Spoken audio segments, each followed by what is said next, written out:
Hey guys, Thomas here. Okay, this is here's the 20 long right now in the room.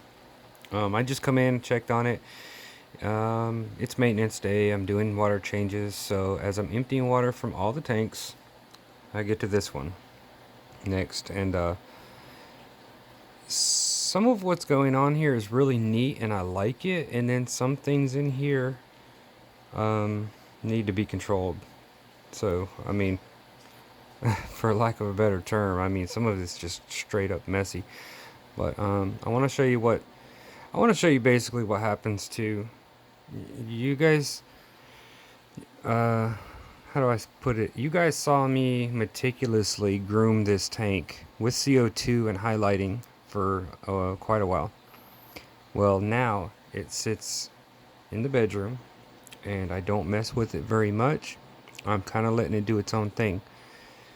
Now, some Hygrophila siamensis, um, 54B, I think they're called, or whatever they're back here now, and the Ludwigia arcuata ripens cross. They were a few stems here. Now they're back there because um, my girl pulled those out, put these here, pulled these out, and put them there. Those stems right there are actually Rotala greens, which were carpeting under the highlight. These stems are Rotala Singapores, but they're the same color in here now. They're all green. So if you thought all these were SP green or whatever, just, oh, look, I got some Rotalas, and they were all together, and you put all of them, just plugged them all over a tank and gave them highlight, and the colors start coming out, you'd notice you'd have a rainbow of colors in the same bunch and be like, well, I thought it was the same plant. But anyways, I know I'm rambling around here, but this tank has had lower light, but check it out. Here's what's doing great. The Hygrophila pinnata fida, you see the mother plant here. Look what it has done. It is making sprouts off into the Monte Carlo everywhere. I mean, it is just like, this is, but I like it. I mean, I think it's great. So, I mean, obviously this tank is, it hasn't really changed, but it has kind of changed from, no CO2 and, I'm sorry about the focus, and the different flow, because now there's a hang on back right here. It flows a little bit, but the top surface looks like it doesn't move, but it does slightly circle around. It's just very slow. But I think it's okay. I think there's a little bit of circulation and a lot of the plants in there. There's no algae on anything, but some things do need to be controlled. So this hydrocotyl piece, I plugged a little piece right here. Well, it has done this, and all my plants that were colors are pretty much green now. But the Monte Carlo, it's still growing, it's still hanging in there. You can see more of that hydrocotyl bush here has like completely gone like insane everywhere. But the Monte Carlo, it's good. The underside is brown, so if I trim it down a lot, the underside will be brown. But I'm just gonna kind of let the top grow and get kind of fluffy for a while. I know the underside's brown, but I don't know. It doesn't really matter. I'm just gonna kind of let it get thick and do what it wants to do. I've never seen what happens if you let it go. My pygmy chain in the front here that was pink is all now green. It doesn't look like it has been spreading or anything since. It looks like it has just frozen in time. I'm gonna take a few of these sprouts and put them in the big tank now, the new tank, and let them color up and grow out and spread. The the cryptlucens that I had back in here, it's actually spreading out. You can see now that it could probably be split into about five. It probably has runners popping up out here somewhere by now. Few sprigs of pearlweed I put in here to see what they would do, and pearlweed with higher light, CO2, whatever. Pearlweed carpets like crazy. It spreads. Out here, in here, it's not branching, it's not bushing, nothing. So, and the arcuatas in the back, they've gotten real tall and green. I'm gonna get in here, and I'm gonna shape up the stems, and I don't know if I'm gonna leave those Ludwigias alone or just kind of try to give them kind of a shape. The star grasses here, those little pieces, I don't even know if they're gonna grow. I'm gonna leave them. I'm gonna yank out this hydrocotyle because it's not gonna carpet. It's obviously just gonna do this. I'm gonna shape up this hydrocotyle. So let's get a before picture, and I'm going to trim it up real quick and then water change it. We'll see how it turns out. This is before. Partway done. Got some of the hydrocotyle in check. About to trim up a little more.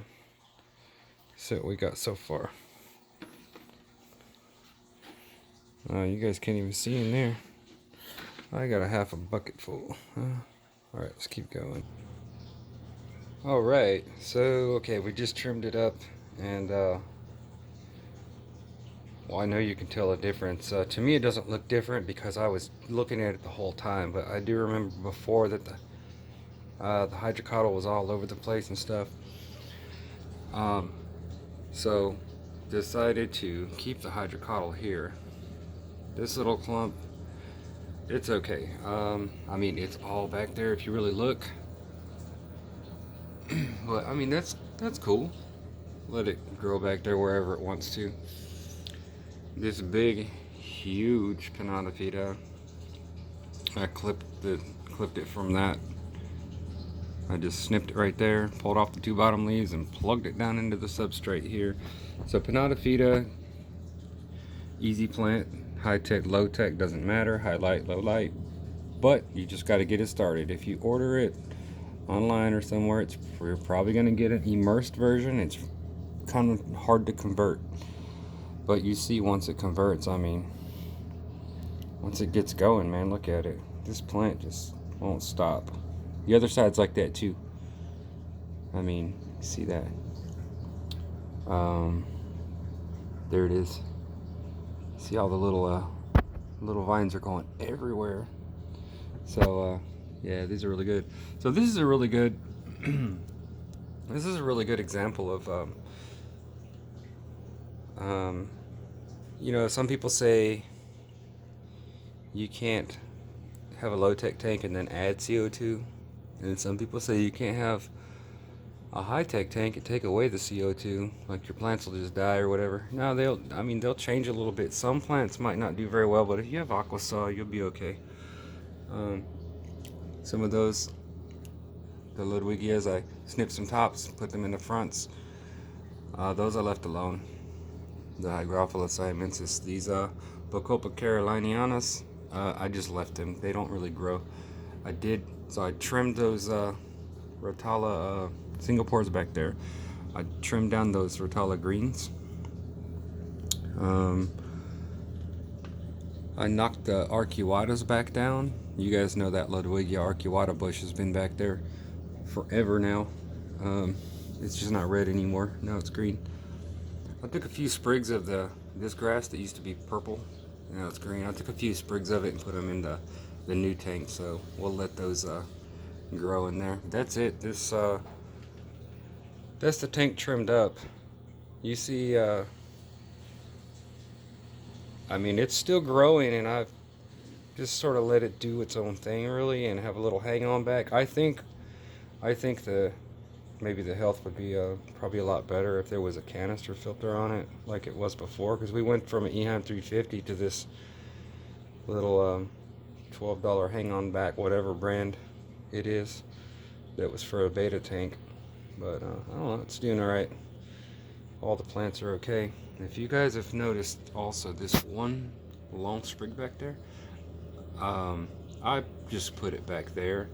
The water's real cloudy. It's real nasty because I just did a big water change. It has to filter out, but I don't know if that's a piece of jungle val or if it's a dwarf sedge. It might just be a dwarf sedge that was with these guys because right here it looks okay, but if you put a dwarf sedge in a tank like this and bury it between something, it's gonna be long like that. So I'm not sure what that is, but I'm tempted to put it in the 38.